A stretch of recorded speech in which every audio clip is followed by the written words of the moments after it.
Can Africa truly defeat HIV while depending on others to finance much of the fight? Imagine a drug so effective that you only need it twice a year to protect yourself from HIV. Now imagine that millions of people who need it most may still struggle to access it. This is the story of Lenacapavir, a medical breakthrough that is giving Africa hope. Lenacapavir injection is taken twice a year for HIV prevention. For more than 4 decades, HIV has been one of Africa's greatest public health challenges. Millions have died, millions more continue to live with the virus, and scientists and governments across the continent have spent decades finding a solution. Today, however, a new chapter may be beginning. Lenacapavir is being hailed as one of the most significant advances in HIV prevention.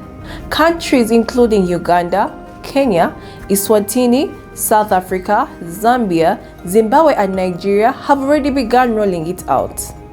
The demand is high because for many people the appeal is obvious.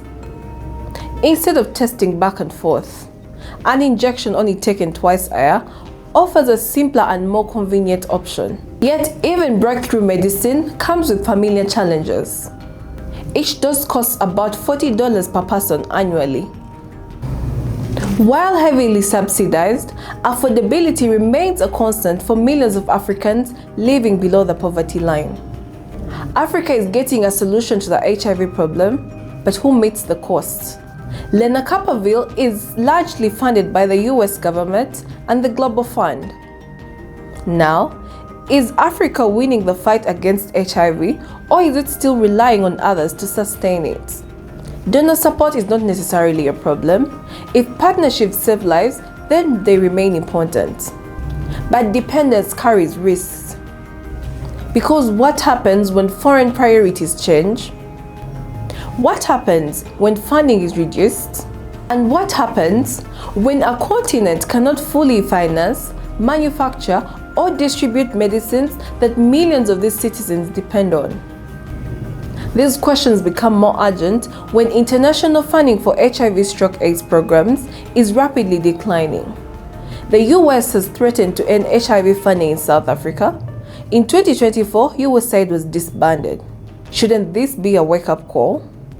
Kenya is making important strides. The country produced the first African-made HIV treatment. TLD is manufactured by the Universal Corporation Limited in Kenya.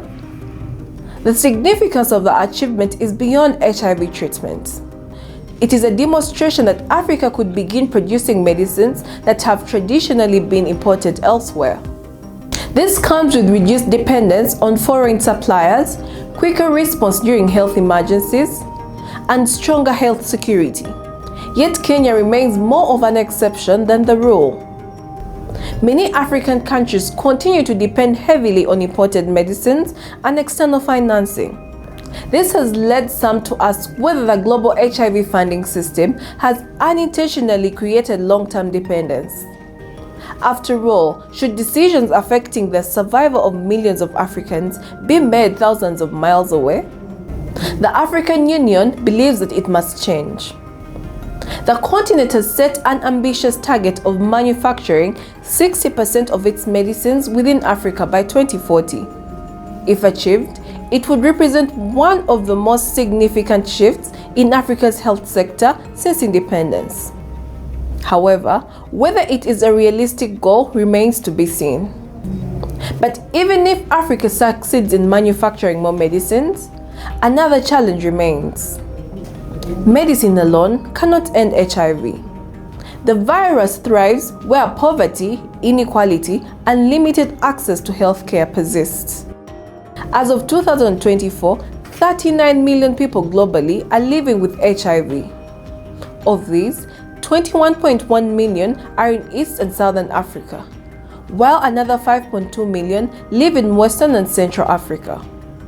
Uganda has one of the highest HIV prevalence rates in East Africa, while Eswatini remains the most affected country in Southern Africa. The reasons are complex. Many communities still lack access to regular testing and prevention services. Economic hardship, pushes people into transactional and intergenerational relationships as a means of survival. Women and girls aged 15 to 24 account for a large proportion of new infections. Gender inequality, violence, and child marriage continue to place many young women at a heightened risk. Meanwhile, key populations including sex workers, prisoners, drug users, truck drivers, and sexual minorities face infection risks far higher than the general population. Because fear, stigma, and restrictive laws often discourage people from seeking treatment. In many cases, those who are most vulnerable are also the least likely to access health care. But there's progress. Mother-to-child transmission rates have declined significantly across much of the continent. Public education campaigns have expanded awareness. Governments continue distributing preventative tools such as condoms, while traditional cultural leaders, including the Kabaka of Buganda and traditional healers in South Africa, have played roles in community mobilization. Several countries, including Eswatini, Rwanda, Tanzania, Botswana, and Zimbabwe, have already achieved the United Nations 95-95-95 targets. These targets require 95% of people living with HIV to know their status, 95% of those diagnosed to receive treatment, and 95% of those on treatment to achieve virus suppression. These achievements prove that progress is possible. But they also highlight a larger truth. The future of HIV in Africa will not be determined by medicine alone. It will depend on whether the continent can simultaneously tackle poverty, inequality, exclusion, and dependence. Lenacapavir and TLD may be changing the story of HIV. However, the bigger question is whether Africa can change the story of self-reliance.